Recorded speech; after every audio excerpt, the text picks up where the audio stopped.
Les relations entre les États-Unis et l'Arabie Saoudite sont axées sur l'accord du pétrole contre la sécurité. Depuis leur pacte historique de 1945, Riyad fournit un approvisionnement énergétique vital, tandis que Washington assure la protection militaire du royaume.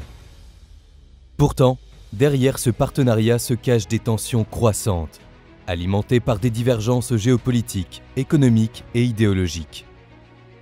C'est pour cela que dans cette vidéo, on vous propose de découvrir l'histoire de ces relations, sur quoi elles reposent et quelles sont les tensions.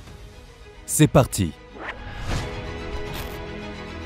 Le partenariat entre l'Arabie Saoudite et les États-Unis repose historiquement sur un échange stratégique, le pétrole contre la sécurité. L'Arabie Saoudite, avec ses vastes réserves pétrolières, a longtemps été un fournisseur clé d'énergie pour les États-Unis, particulièrement après la Seconde Guerre mondiale. En échange, les États-Unis ont garanti la sécurité du royaume, fournissant des armes, une formation militaire et une protection face aux menaces régionales, notamment pendant la guerre froide. Cet accord prend une importance cruciale en 1990 lors de l'invasion du Koweït par l'Irak. Riyad a alors accueilli des troupes américaines sur son sol, marquant le début d'une présence militaire américaine prolongée dans la région pour contenir les ambitions irakiennes et plus tard iraniennes.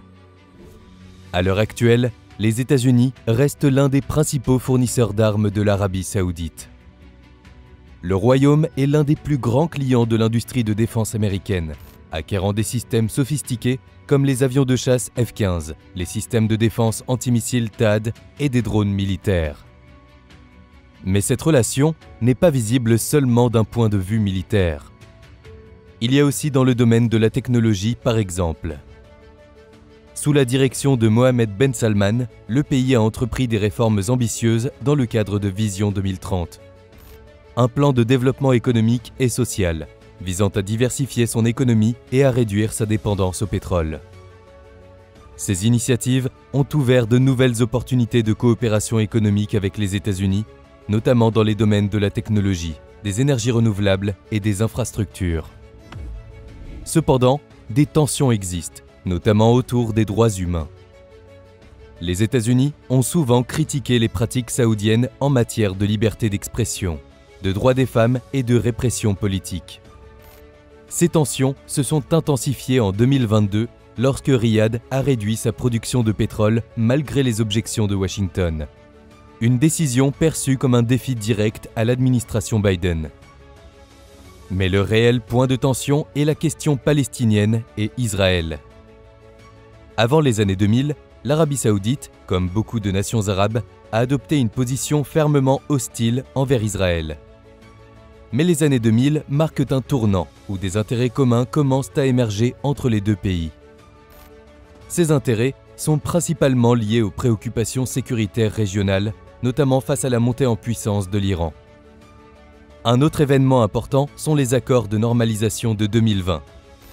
Plusieurs pays arabes, les Émirats arabes unis, le Bahreïn, le Soudan et le Maroc signent les accords d'Abraham, normalisant leurs relations avec Israël sous l'égide des États-Unis. Il faut savoir que ces accords représentent un tournant historique dans les relations entre Israël et le monde arabe. L'Arabie Saoudite, bien que pressée par Washington, a choisi de ne pas participer. Officiellement, le Royaume a réitéré que la résolution du conflit israélo-palestinien était une condition préalable à toute normalisation. Cependant, Riyad a montré un soutien indirect en ouvrant son espace aérien aux vols israéliens vers les Émirats arabes unis. De plus, malgré l'absence de relations diplomatiques officielles, des rapprochements économiques et stratégiques ont été observés. Il y a également eu la visite de Benyamin Netanyahou en Arabie Saoudite en novembre 2020, qui avait comme objectif de discuter sur la possibilité de normalisation des relations. Cependant, aucun accord n'a été trouvé à l'heure actuelle et la question palestinienne détériore les relations entre les deux pays, car pour Riyad, une normalisation des relations n'est pas possible sans la création d'un État palestinien. En revenant aux États-Unis, un autre point de tension pourrait voir le jour. Alors que les deux pays ont comme objectif commun de restreindre l'influence de l'Iran dans la région, Riyad semble changer d'opinion à ce sujet. Les relations entre l'Arabie saoudite et l'Iran sont marquées par une rivalité profonde, enracinée dans des différences religieuses, géopolitiques et économiques qui façonnent le paysage du Moyen-Orient. Cette opposition repose en grande partie sur la divergence entre le sunnisme, porté par l'Arabie saoudite, et le chiisme, incarné par l'Iran. L'Arabie saoudite se positionne comme le gardien des lieux saints de l'islam et le leader du monde sunnite, tandis que l'Iran, par son idéologie chiite, cherche à étendre son influence dans la région, notamment via des alliés comme le Hezbollah libanais, les milices chiites irakiennes et les rebelles houthis au Yémen. Sur le plan géopolitique, cette rivalité s'exprime par une lutte d'influence dans plusieurs théâtres de conflit, comme par exemple au Yémen. Mais la situation est en train de changer. En 2016, après l'exécution du dignitaire chiite saoudien Nimr al-Nimr et les attaques contre les ambassades saoudiennes en Iran, les deux pays ont rompu leurs relations diplomatiques. Cependant, en 2023, grâce à la médiation de la Chine, un accord historique a permis de rétablir les relations, marquant une étape importante vers une possible détente.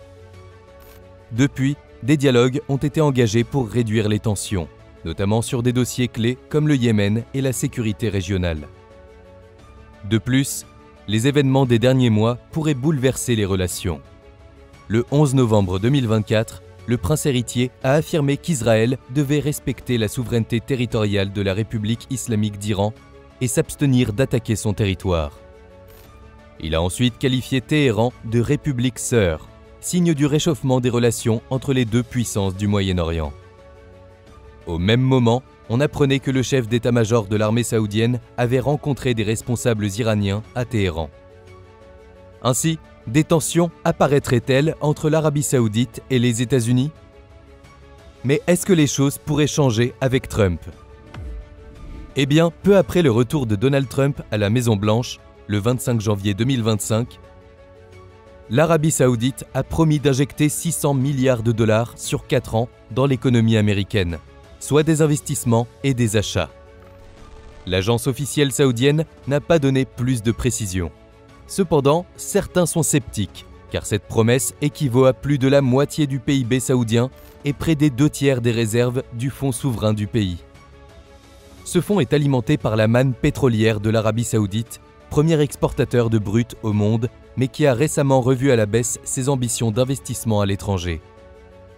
Il faut savoir que lors du premier mandat de Donald Trump, le fonds souverain saoudien avait ainsi investi près de 2 milliards de dollars dans la société de Jared Kushner, le gendre du président américain. Au même moment, Donald Trump a publiquement demandé à l'Arabie saoudite et à l'Organisation des pays exportateurs de pétrole d'agir pour faire baisser les prix des hydrocarbures. Le président américain espère également pousser l'Arabie saoudite à normaliser ses relations avec Israël.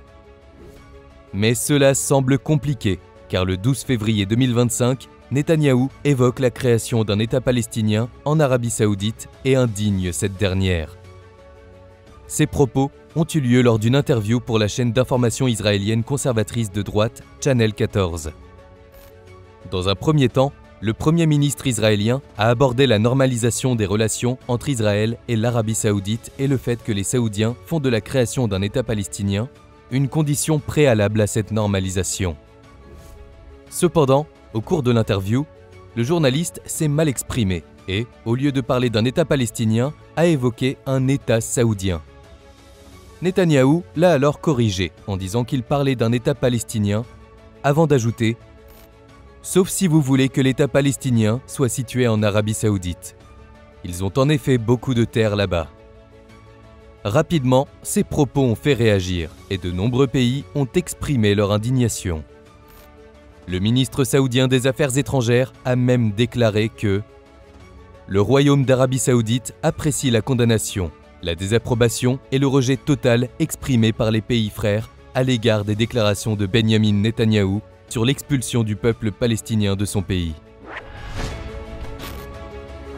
Il est donc clair que même si le pétrole demeure le pilier de la relation américano-saoudienne, il ne suffit plus à masquer les désaccords profonds. Entre ambitions régionales, nouveaux partenariats stratégiques et différents politiques, Cette alliance semble osciller entre dépendance mutuelle et conflits d'intérêts. L'avenir de ce lien complexe dépendra de leur capacité à réinventer leur partenariat au-delà du seul prisme énergétique.